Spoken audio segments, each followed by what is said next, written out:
Bismillahirrahmanirrahim. Teman-teman, kenapa sih kadang-kadang ya yang kita lihat ya penderita hypnic-jerk itu pengen bunuh diri gitu ya, pengen mengakhiri hidupnya. Memang ini merupakan problema ya, masalah yang disebabkan karena adanya hypnic-jerk itu.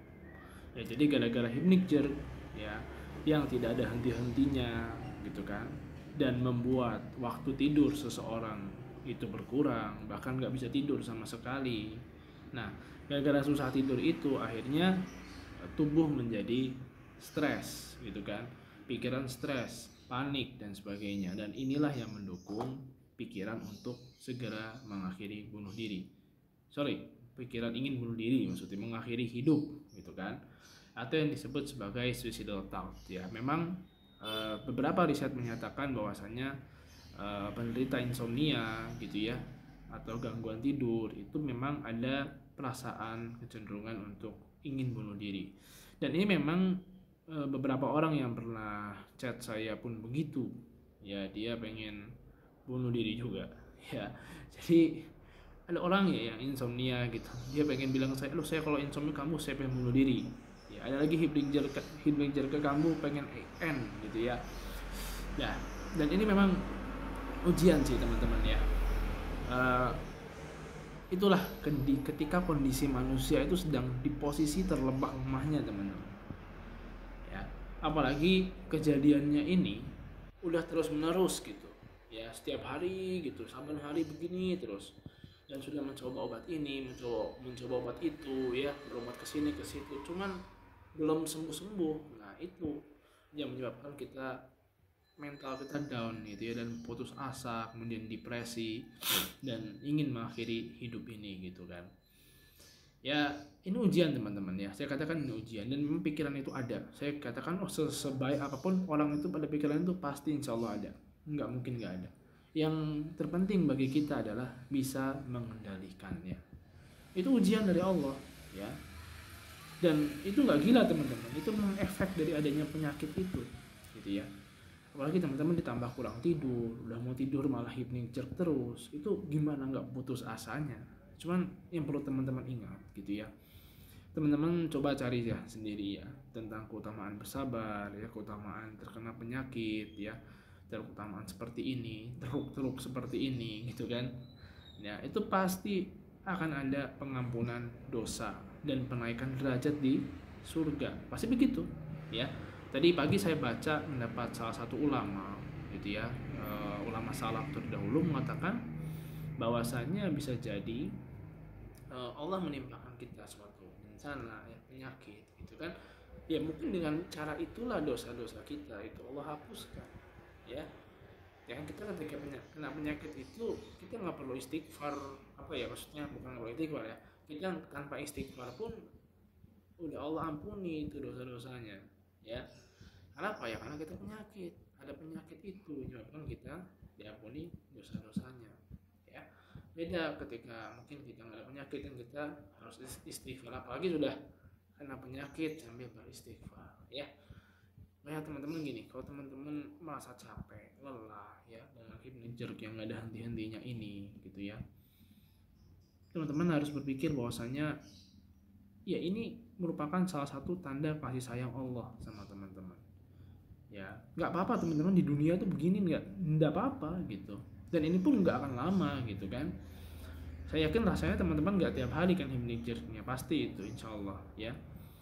Pasti akan ada masa kambuh, masa ya, pas saya kambuhnya ini kan, kadang pikiran saya mau bunuh diri, mau end dan sebagainya. Jangan diikuti itu bunuh dirinya, karena kalau misalnya teman-teman coba bunuh diri, misalnya minum racun gitu ya, atau loncat dari ketinggian tapi belum ajalnya, kan cacat nanti malah yang ada, tambah lagi repot gitu kan. Dan seandainya benar mah teman-teman bunuh diri, mati dalam keadaan bunuh diri, yaitu itu nggak usul khatimah ya, itu mati yang buruk. Jangan, sabar ya. Saya cuma bisa berkata sabar dan berdoa. Saya doakan teman-teman semoga stop lah hypnic-jerknya ya, karena saya paham itu di masa-masa itu berat banget hidup itu. Ditambah lagi penyakit ini itu memang apa ya, orang itu melihatnya kita tuh sehat-sehat aja teman-teman ya. Orang melihat kita, oh dia sehat tuh, masih bisa bangun, masih bisa melihat, masih bisa gerak gitu kan. Beda, mohon maaf ya, saya nggak ingin menjelek-jelekkan atau gimana.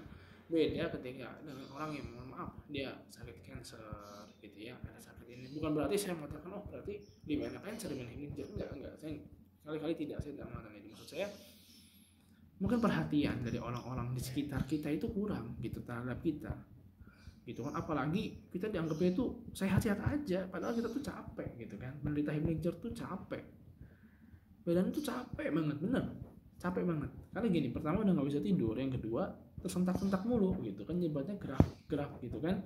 Dan itu saudara kita ya, mungkin saudara kita atau keluarga kita yang nggak paham, yang belum pernah merasakan, ya dia nggak paham gitu kan ya, karena memang penyakit gangguan tidur itu ya dianggapnya sebagai cuma gangguan tidur gitu kan, paling sebentar, padahal itu body itu capeknya minta ampun. Nah itu kadang-kadang yang buat kita putus asa. Cuman ingat gini teman-teman, ketika memang gak ada orang yang mau menolong kita ya, artinya nggak ada orang yang bisa menolong kita, nggak ada orang yang bisa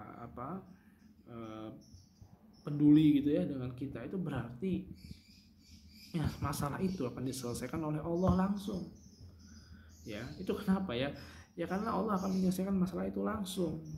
Cuman teman-teman kitanya sendiri yang kadang kurang sabar gitu kan. Kita kurang sabar, kapan sih selesainya, kapan sih ini, kita enggak usah tanya kapan, udah yang penting kita berusaha, berdoa, insya Allah selesaikan langsung. Toh begini teman-teman, saya punya ada orang gitu ya, dia sakit cancer dan sebagainya, tetangganya atau saudaranya peduli semua sama dia nggak sembuh juga cancernya, meninggal dia. Tapi sebaliknya ketika nggak ada yang peduli sama teman-teman, nggak ada yang mengerti penyakit teman-teman, tapi teman-teman bertawakal, berdoa sama Allah, dan dialah yang maha menyembuhkan penyakit, insya Allah sembuh penyakit teman-teman ya. Saya sudah membuktikan bahwasanya ketika hipnosis ini on, ya pasti tidak ada orang peduli, tidak peduli gitu kan ya, karena kan penyakitnya juga dianggap penyakit yang gitu aja kan, cuma gitu doang gitu kan, padahal capek. Ya udah gimana lagi, kalau udah begitu udah siapa berdoa, ya Allah sembuhkanlah gitu ya. Ya meskipun alhamdulillah ya keluarga saya mensupport pengobatan ini ketika itu ya, dan alhamdulillah saya pribadi dah hampir 1 bulan ini ya Allah hentikan itu hipnotisnya ya. Bagaimana kiatnya tidak tahu, saya juga bingung. Ketika itu saya minum air zam-zam, saya berdoa sama Allah, semoga Allah sembuhkan hipnotis ini ya. Alhamdulillah ya, kalau seandainya kan ini mau sembuh total dan sebagainya ya, tentu saya harus bisa menikmati nikmat ini dengan menambah ketaatan gitu ya, dengan apapun itu yang bisa saya lakukan. Dan ya saya katakan akhir kata ya teman-teman ya, penyakit ini memang menguji banget keimanan teman-teman, menguji juga kesabaran teman-teman gitu ya. Kalau teman-teman sabarnya kurang, imannya kurang gitu ya, dan ada pikiran-pikiran pengen bunuh diri gitu ya, pengen wah kenapa sih Allah nggak nolong saya, kenapa Allah itu menyiksa saya, kenapa, nah itu harus dihilangkan teman-teman. Memang susah, saya katakan susah teman-teman, susah kenapa, karena teman-teman di sini berjuang sendiri ya. Yang kedua, teman-teman tuh nggak ada mensupport, cuman dianggap penyakit gitu loh, ngerti nggak maksud saya? Beda kalau sama teman-teman yang mohon maaf sakit yang saya sebutkan, supportnya kan gitu. Memang psikologis kita berjuang sendiri teman-teman, tapi hakikatnya nggak sendiri. Allah bersama kita teman-teman.